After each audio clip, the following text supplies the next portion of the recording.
Perspective every Monday evening right here from 8 to 10 p.m. Eastern Time, only on Revolution Radio. Oh, and you don't need to expect us. We're already here.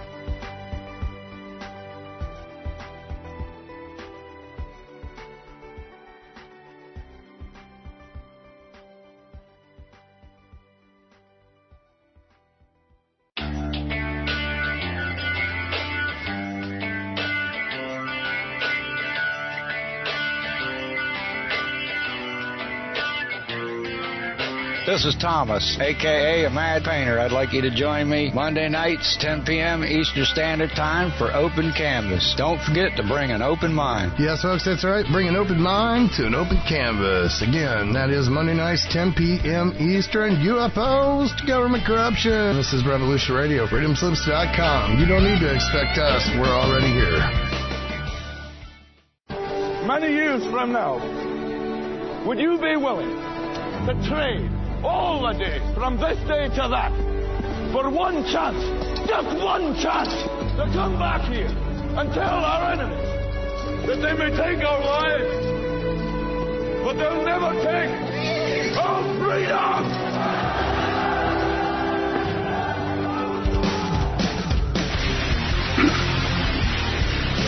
The future is uncertain. I know this. Death is inevitable. I know this. But one thing is certain, as free men, it is our right to live unencumbered and in peace. And those times are quickly drawing to an end. And in these times, peace is certainly an illusion, and as the chains grow tighter, our ability to slip those chains increase incrementally with every passing moment. Inaction is no longer an option.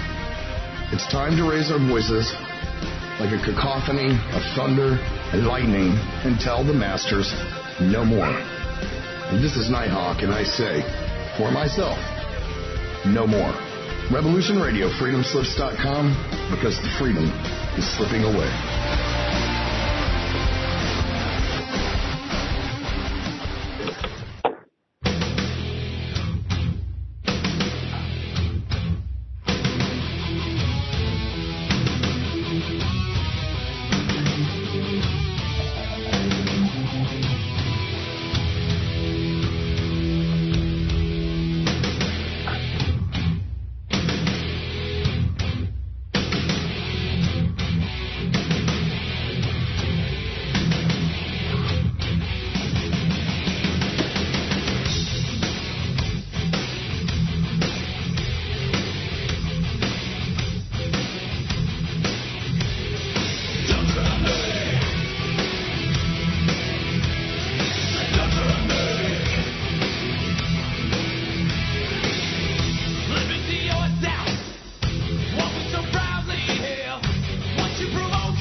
All right, welcome to the show, everybody. This is For Liberty. I am your host, Nick, here on Revolution Radio at freedomslips.com, Revolution.radio, iTunes, Zeno.fm, Roku TV, and a whole bunch of others that I never remember to tell you because I never write them down due to my highly skilled organizational ability that I have. Be sure to go to the website, check out the homepage, get into the chat room. You can sign up for Element and get in there and start yakking with everybody else that's in there in the Revolution Radio free market of ideas.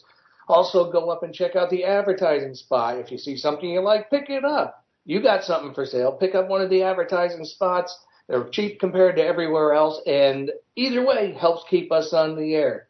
And as always, if you got some change burning a hole in your pocket, you find some under the seat of your car, in the cushions on your couch or under your bed. And if you just happen to be walking down the feces-covered streets of San Francisco, pick some up, please, wash and disinfect it before you send it to us by clicking that donation button up at the top of the page. We are 100% listener-supported, and we need all the help we can to keep us on the air. We don't get paid millions of dollars like CNN does to keep firing their other people because they get no ratings. But tonight, I have got a guest that I have spoken about multiple times on this show, I have Waupaca County Sheriff Tim Wilz, who just got nominated through the primary here in Wisconsin after what was a fairly, in my opinion, fairly ridiculous opposition against him. And some of the things that I posted up, the debate that they had between him and Cameron Durant, what has been coming out of the DA's office, what the articles I've read through the local fish wrap that's in Waupaca County was absolutely just, number one, it was uncalled for. It wasn't true, any of it. But the opposition, as we've seen on the national level, when did that ever make a difference? So, Sheriff Wilz, you can chime in here and start giving us the skinny on what happened, what was going on, and how you, because I know your wife was not taking this very well. I remember seeing her at the rally at the Hidden Waters golf course that we had, and she looked like she was about to break down. Yeah, and thank you for having me on your show. What started out to be someone running for the position of sheriff ended up being a person running against me. And you've seen that firsthand at the debate. My opponent had no idea what he was even saying. And I think if he was a normal thinking person, he would have regretted most of what he did, answered those questions. But it didn't stop there. The post in his Facebook, the post in his website, they violated our policy at the county level, and it continued. And with the DA's hand in this, let's fast forward to the day before the election.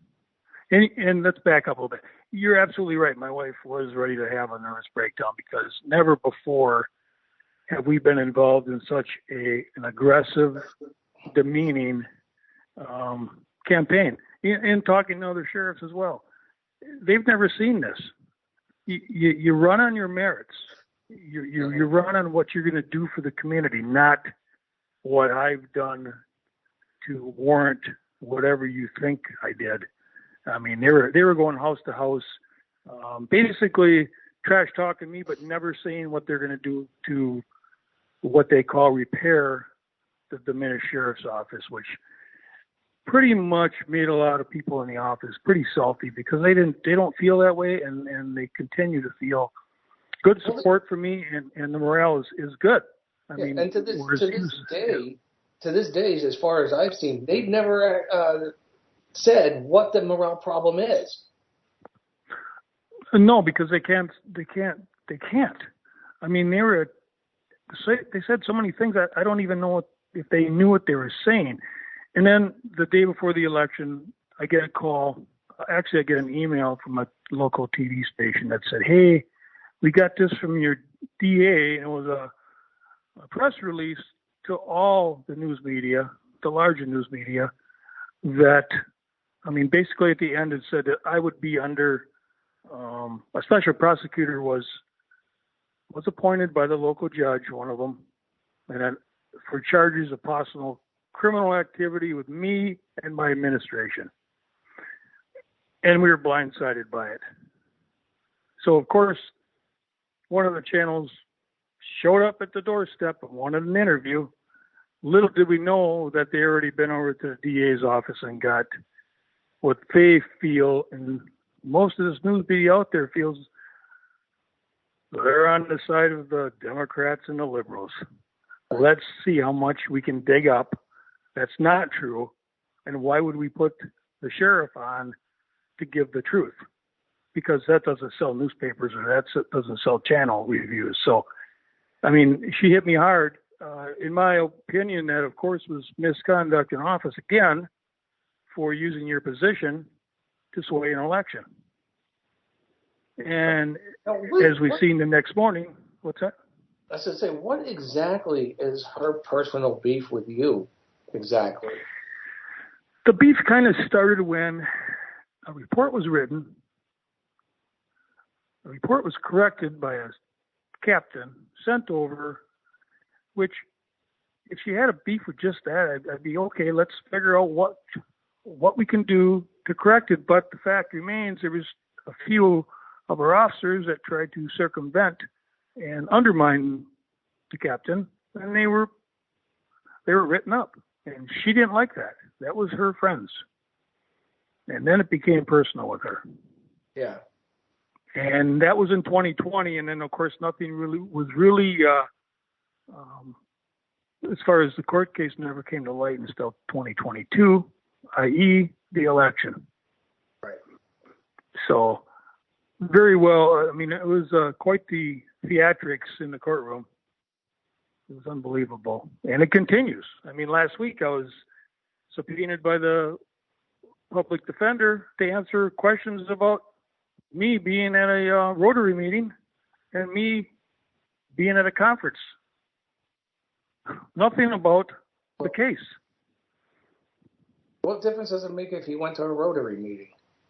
Well, because I mentioned her client, and she basically, I do a lot of community outreach, correct? Right. And I'm doing an annual report. She said, "Do you know my client?" I said, "Absolutely not." And then she went on to say, "Are you sure? Because I think you talked about my client." I said, "I don't even know your client." And then she went on to say, I think you talked about his case. I said, "I don't think I did." And then she tried to put words in my mouth, and I absolutely said, "No, I didn't." And she was at that Rotary meeting. So, I mean, I'm trying to do a community outreach, and you're bringing that into the courtroom? Right. And we see now. It should be embarrassing. Yeah, exactly. But here's the thing. What we're watching happen in this county, as far as this situation goes, is something we're seeing this kind of thing happen on a national level. When you get somebody who's a far left radical, apparently our DA is, they never stop. They keep going after their target over and over and over again, and even make stuff up. And as I have mentioned on this show before, and with that interview that we did, that we put up on Facebook, on the We the People of Waupaca County Facebook page, Tim Wilz is actually, this is for the people listening, Tim Wilz is a good sheriff. I know the difference. I had to live in Los Angeles for a lot of years and seen what the bad ones are like. And Tim respects the Constitution. He respects his oath to the office. He's not somebody that we really want to have traded out for somebody else like his opponent, especially like his opponent, who could not name 3 constitutional amendments, period. It escaped them completely. And I had mentioned this before, that the only time I've ever seen anybody as stiff as Durant was is when I saw Al Gore at the presidential debates back in 2000. The guy was a stick of wood. Durant was the same way. We can't afford to lose any good people that we do have in office. And we have this district attorney who is just rabidly going after the sheriff. And this is not something that's just endemic to the sheriff's office. This happens all over the country at every level. They start running these smear campaigns that are just ridiculous. And they come up with, it seems like they're coming up with every little thing they can to get on you about it doesn't really matter what it is. They're going to blow it out of proportion. And they've got, like I said, the local fish wrap that will report on it in such a way that they kind of blow things out of proportion. Yeah, in the local newspaper, they slanted that whole debate to make it look like Durant did a great job. And it's sad, because I could sit there and give this reporter all the information he could get, and he writes very little he picks and chooses to make it not look so good. I mean, me winning the sheriff's election was a little small article in the inside of the cover. Of course. It's not a big deal to them. Well, what the big deal is what's that?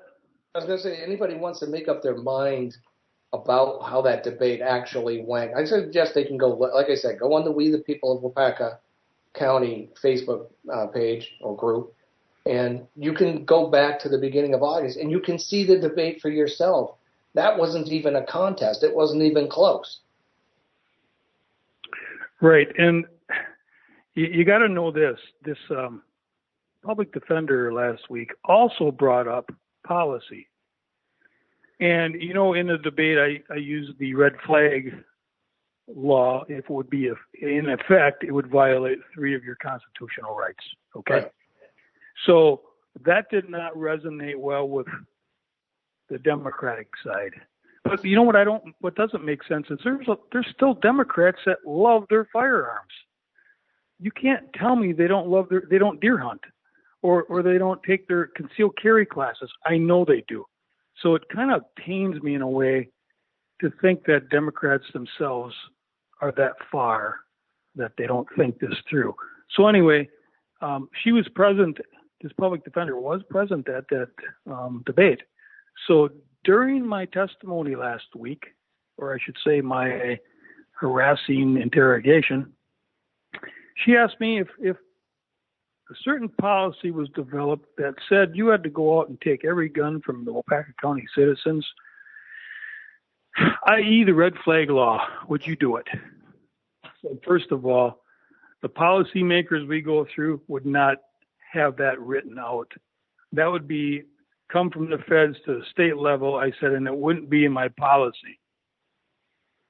And she goes, Your Honor, I'd like you to have the sheriff answer the question. And I did. That's what I answered. First of all, they would never develop such a policy. So what she was getting at was you go from the Rotary Club to I'm in Florida for a conference to now she wants to get me on my red flag law because she don't like that. That would not enforce it because it violates 3 of your constitutional rights right off the get-go. So that's what we're dealing with. Right. Did anybody ever explain to her? I mean, maybe she's read the decision, maybe she hasn't. It wasn't that long ago where the Supreme Court of the United States came up and said, the Constitution is the supreme law of the land. That does include the Bill of Rights. And why do you think they were written? Because they knew this day would come. Right. Because if we didn't have that in writing, and if it wasn't, was it John Madison or James Madison that wrote that? 1791, I think it was enacted. Yep. I hope I'm close. I think it was developed in 1789. 1791 was when the Bill of Rights came in. 1789 right. was when the Constitution was ratified. Right. So if they haven't had the foresight to see that, we would have been, right now, we would be,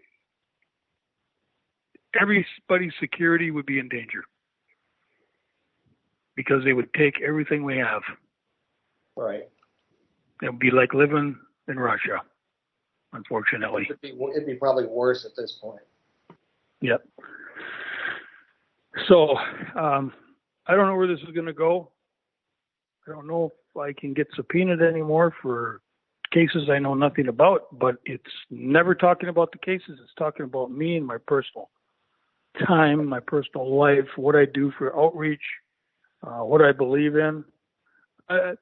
Let's go back three or 4 weeks ago. And I can't even remember because the weeks go so fast with me plugging damn holes every day.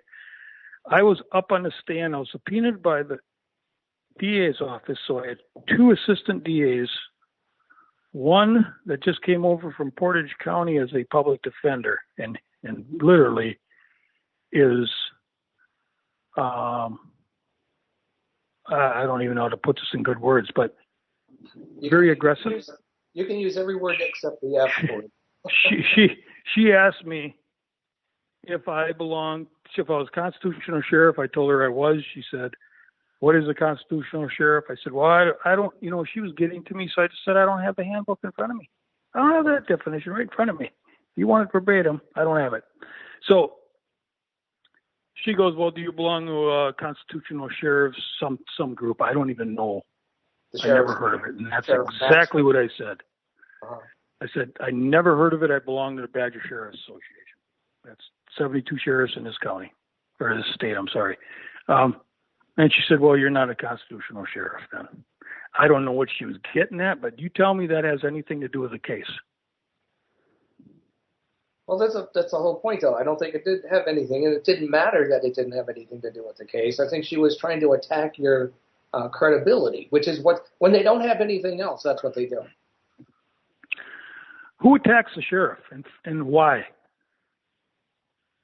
You don't understand the sheriff's powers and duties and responsibilities. It goes back to the Magna Carta days, back in Britain, back even further and further and further. The sheriffs were they were the highest elected official in that county. Yeah, they when they spoke, it was the same as if the king spoke. Exactly. Back in and it's I don't know where it's going to go from here. Now that I won the primary, I don't know. Well, the only thing I can say to anybody who in Waupaca County who's listening, and I've been picking up listeners more and more, is don't get complacent about November. Yes, Sheriff Wilz is going to be the only one on the ballot, but who knows what they're going to try to pull. So on Election Day in November, don't think that it's a done deal. Get out there and fill in the little dot or connect the arrow or however your ballot is printed out, and make sure that you get Tim in. We don't want to lose this sheriff. And like I said, I've been through bad sheriffs. I know what bad sheriffs are.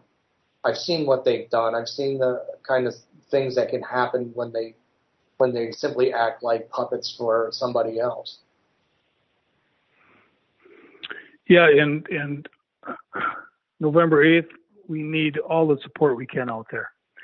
Because you're right. Who knows what they're going to pull? And I didn't know, and I really did feel pretty confident that they were done with their charades.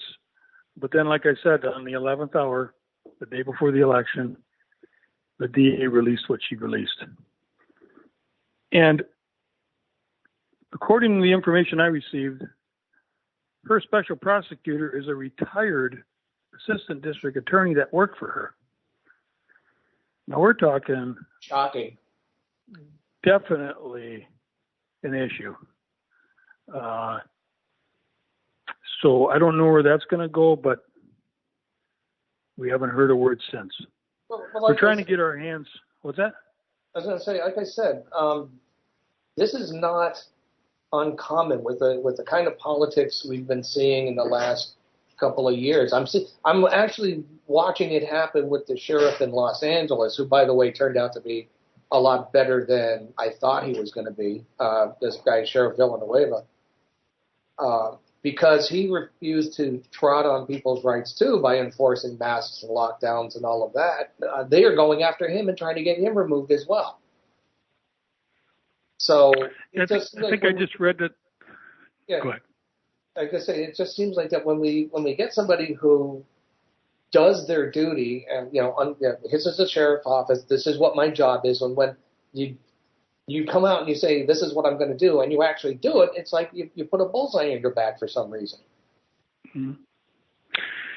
I got to tell you, halfway through this whole deal here, I submitted a number of emails to the district attorney saying, we got to get together on this and do what we were elected to do.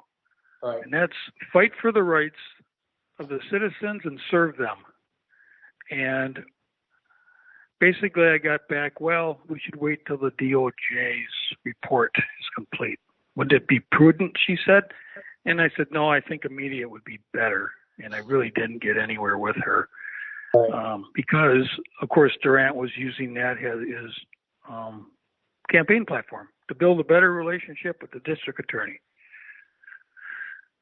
So, well, I could say a few things about Durant, but I don't want to make it go down that road. But I will say this: he does look like a sniveling little wimp. That's just my kind of personal impression of the guy. But it seemed to me too that if he had gotten past the primary in this, then he would have been at the beck and call of the district attorney. Among others. I'm sure he owes favors too. Well, but we can only speculate on that. Well, because it seemed to me when we were watching him, and by the way, this is why people, who's out there listening, this is why you have to pay attention to the candidates. Don't vote by party. Pay attention to the damn candidates and see what they're doing, because it seemed like when Durant was running, he had no idea what the job of sheriff is. It says he either didn't understand it or didn't care. Yeah, it was kind of painful to watch, but yeah, that's putting it nicely. And he, how does he build back from that? He's got the whole sheriff's department in turmoil, and he just, let's face it, he never told me he was running for sheriff. He never told me congratulations, nothing. So even another sheriff that had an insider running against him was told that he's running for the sheriff's office and said congratulations when he won. Yeah, I'm not sure when that's going to happen, but it sure would be nice. Right. Now, to get into kind of away from that a little bit, because it's just mind-boggling, the kind of the stuff that's happened here. As far as your job goes, as far as the office of the sheriff goes, and we've had this discussion when we did the interview with Dave Weddy and Dave Myers from WSRT. But the people on the show here who are listening probably haven't heard it or seen it yet. But what is the job of your job? What is the job of the sheriff? What under the Constitution? How do you see making that job work? What is it exactly? The job per state statute is, I'm in charge of the jail's operation. The sheriff's always been basically running the jail, the safe and security of the prisoners, and prisoner transportation. We offer court services, security to the courts. If the judge calls me and says, I need 8 officers up there, we got 8 officers up there. He runs his courts, and we provide all the security he needs for that court. We do all, personal paper service, legal documents to individuals who are being served. We, of course, number one, protect your constitutional rights. We enforce all state, local ordinances. We handle all calls for service. And, of course, traffic control. And I am one of the sheriffs that's in charge of the communication center. Some sheriff's department, like Brown County, that's run by a different part of the county. That's not run by the sheriff. We run ours. It's a 24-hour service, and the service is provided by the sheriff's office. I'm also in charge of all specialized programs, whether it be the drone program, the canine program, any type of patrol, extra patrol, OWI grants, all that stuff is included in that specialized programs. And of course, we have the community outreach, which the sheriff is in charge of. We have, at one time we had neighborhood watch. I kind of fell to the side. School resource officers are run, even though a lot of the schools are in the county, they're run by the local police departments. So that's just a little bit of what we do, or what I do in my sheriff's position, among other things. It's always dealing with personnel issues, and of course, making sure that the officers are performing their jobs.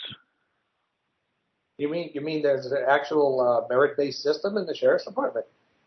I'm sorry, what? There's an actual merit-based system for promotion in the sheriff's department. It's not, well, yeah, but you're my buddy, and so I'm going to give you the promotion kind of thing going anymore. Well, old school was, yes. Your brother-in-law, your buddy, he gets the position no matter what. I came in, everybody's on a clean slate. You're gonna get promoted by merit. Right. how you do your job. I don't care if you're here 3 years to a guy that's been here 14 years. If this guy with 3-4 years in is doing a better job, he's going to get the job, the promotion. And that's the way it should be. There should be no subclasses. There should be nobody that's favored. Because I got people that I fish with there that I've passed up on promotions. Why? I've got people that helped me with my campaign the first time who have applied for jobs, and I said, no, you're not a good fit. And they understood because they didn't do it, number one, to get a favor, and number two, they know that I wouldn't promote them if I deemed that they were not appropriate for the position. Right. Well, why wouldn't that's how you wind up with problems. That's what ruins the sheriff's office from the inside out. Right. Well, see, and I'm not going to allow that to happen. See, that's the whole thing with Durant, though, is, and this is something that your wife said, is why do you want to have law enforcement fighting with law enforcement when you've got other bigger fish to fry than that? Which it just seems like what he's trying to do. Right. And, along with that promotion part, you bring them in, you bring them all in, the candidates, and explain to them why this person got promoted over them. And sometimes there's not a whole lot of tweaking to do, but you got to remember, there's job duties and responsibilities. And if you don't fall in all three categories, then we're going to tell you why you need to or what you need to improve upon. We're not going to leave you hanging and say you're just no good. That's old school. In fact, times that I was in for the promotion process, I was never even told the guy that got promoted told me he got promoted. So that doesn't work. Again, that eats away at the inside of the sheriff's office from the inside out. Yeah, it's like a cancer. Yeah. And that's one thing that I wanted stopped, and I did stop it immediately. And my administrative staff, even the ones that supported the old sheriff, were on board with the new way. Well, it was even like our friend Dave Weddy had said, and if anybody out there who's listening doesn't know, because we're tossing names out there that you're not familiar with, Dave Weddy is actually a member of the Wisconsin SRT group, which I can get into that at a later time about that organization. But he even mentioned that he talked to some of your patrol officers, and he would ask them, how's everything going in the department? And they say it was fine. It's fine. Everything's great. It's a great place to work now. And yet you're still running into, again, this opposition for your office. Or I'm thinking that this is something a lot more personal than that. And they're saying that the morale is all messed up, and apparently it's not. Yeah, we had a lot of officers looking at themselves going, who's he talking about? And it's really, I guess here's the deal, Nick. It's easier for people to believe negative things than to believe what's actually going on. Right. Just like the news media. Let's face it. They would rather put the wrong information on there that is bad in nature because it's going to gravitate to those certain people more than if you come up with something positive. But I got to tell you, Waupaca County in itself are good people. They support law enforcement, and we have a lot of support in, just for example, our canine brought fries, our dive team brought fries, and we continually get support every time we turn around. We have a great county, and I want to keep it great because they support us, we support them. It goes hand in hand, Nick. That's how it works. In case anybody out there kind of doesn't understand what that is, when the sheriff here just talked about having a brat fry, that is a Wisconsin staple for fundraising. You need to raise some funds, you have a brat fry, and you sell brats for a couple of bucks, and it works. People out here, they love bratwurst, I'm telling you. Yeah, they do, and and they're always there. But here's one of the other things too, and I'm gonna bust on this guy a little bit because he mentioned mentioned this during the interview that again the three of us, me and the two Daves did, and it was something that Durant had said, and it had to do with active shooter training for the schools because that's become a real big thing in this country now. It's become such a big thing because it gets blown out of proportion, and then suddenly we've got the federal government drafting legislation to violate your constitutional rights under the Second Amendment. But he said during the debate that there was no training going on for active shooting at a school. And the only thing that I could say, because I remember him saying it, but it kind of forgot about it a little bit later on till we did the interview. And the only thing that I was thinking was that was a dangerous and irresponsibly stupid thing to say. It's why would you put that out there? Knowing that there are people who are off their nut or high on drugs or whatever, if they hear that, they're thinking like it's going to be a free for all. I get away with it because they're not going to be prepared. It's like an open invitation. Yeah, it actually rose to a level of concern to a lot of people that night. The facts are we did have active shooter training with all the departments, including DNR, State Patrol, at different schools, but then COVID came. We were not allowed in schools. Other agencies did not want their officers tied up with other officers because they don't need to lose a whole shift. It was high alert. We changed policies to keep people from getting COVID in our office. Right. And so we missed, but he doesn't tell you that we do other training as a department or as an office that in actuality, active shooter training includes room clearing, room entry, layouts of the school. We can do that anywhere.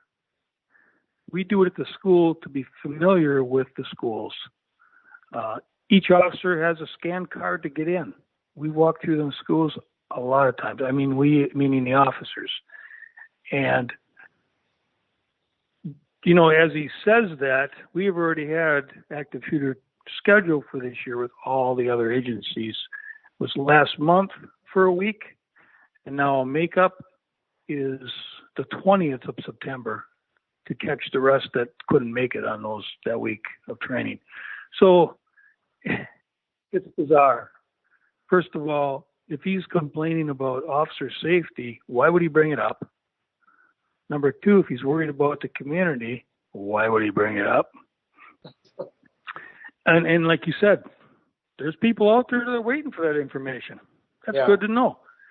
But even though we didn't have active shooter during those COVID years, we still did our training. We still know what we're doing. And he didn't bring that out there, did he?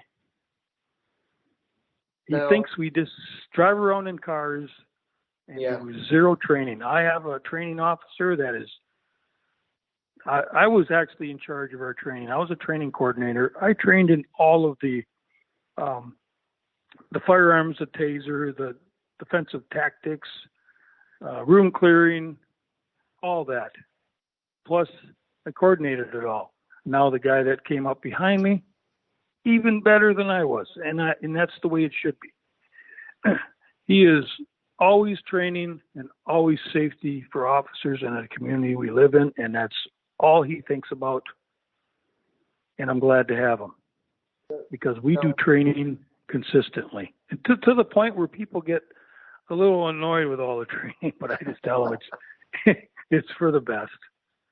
Right. Now, what about, because this is one of the big arguments, especially after Uvalde and a couple of other places, what about working with the teachers to have qualified armed teachers in the school buildings, just in case? Is that something you're doing? Is that something that you're going to do or not in favor of, or how's that?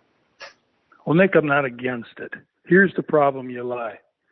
You're kind of right now, you're cornered by the state concealed carry law, which prohibits firearms in schools. So it doesn't give the exemption to teachers. Now, can the school board override that? I don't know. That's for attorneys to figure out with their school boards and their teachers. But I'm certainly not opposed to it. If it can get through the state legislature or however it's got to come, I'm all for it. In fact, we have a school that is interested in it, a private school. And we offered our training officer to train with those teachers. So we're waiting for that. I don't know how they're going to implement it, but they're talking about it. But then they asked us if we would be available to train, and we said yes. We wouldn't train you like we train our officers. We have a specialized training for them that would work better in a school setting where we train outside, we run, we do all kinds of stuff that you certainly wouldn't do in a school unless you're running at or towards a active shooter. But outside versus inside is a little different dynamic, so that's what we would work on with those teachers. And it's going to be more close combat, I would assume,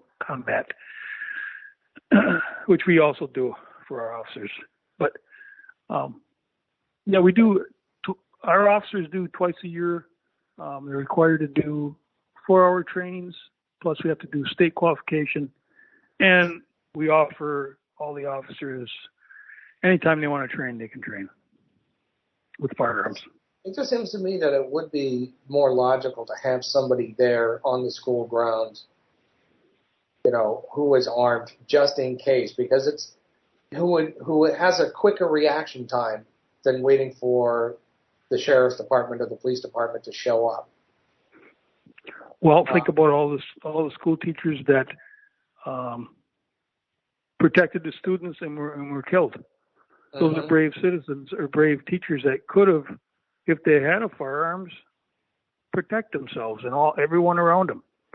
Because if they're going to be brave enough to try and circumvent this offender, there's certainly going to be someone I would trust with a firearm. I mean, they had a story that I read about. This was a while back, where somebody came into the school with a fire. I forget. I think it was down in the southern states. Somebody came into the school with a firearm, popped off a few rounds. This teacher had to run out to his car, get his firearm off the school grounds, by the way, retrieve his firearm, come back into the school in order to do anything. And that's a long period of time. And people don't seem to realize how fast these things happen. I mean, it's not a matter of minutes. It's a matter of seconds that this stuff happens. And then everybody's like, this isn't like the movies where I think a lot of people can get their ideas. It's like, they're going to sit there and before they shoot somebody, they're going to talk to them for the next 10 minutes. It doesn't work like that.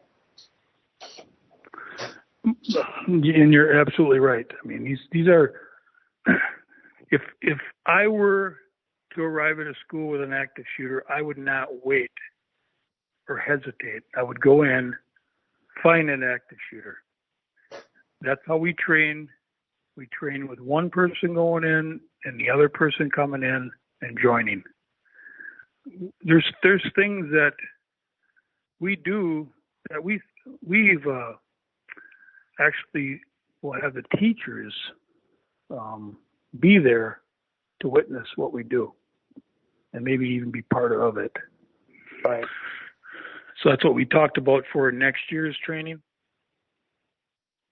Well, hopefully we can get some of these people that don't need to be in the state legislature or the governor's seat out, and maybe we can get the laws amended where there can be armed teachers on campus who have been trained by the sheriff's department, you and your training officers, and learn how to handle a situation like that. So that if it does happen, hopefully it never will, But if it does happen, it's a much better reaction time than having to call 911 and sit down and wait. That's just kind of my personal take on it. Yeah, absolutely. The seconds are what counts. Yeah.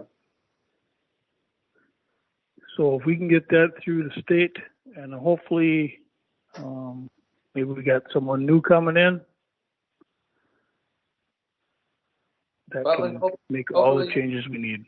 Hopefully we can get a new DA here pretty soon, too. Which would be well, ideal. That would be ideal. And one of the other things that we had talked about, because a lot of people, simply because of the mainstream media, I mean, even the local fish wrap in this county, which is kind of showed their true colors and all of that, there's a real push against law enforcement. Not even just, hold the deputies and the police officers accountable, if they screw up or in any of that. No, they want to simply just wreck the departments. They want to wreck the sheriff's office. They want to take all their money and use it for social workers. So, you got this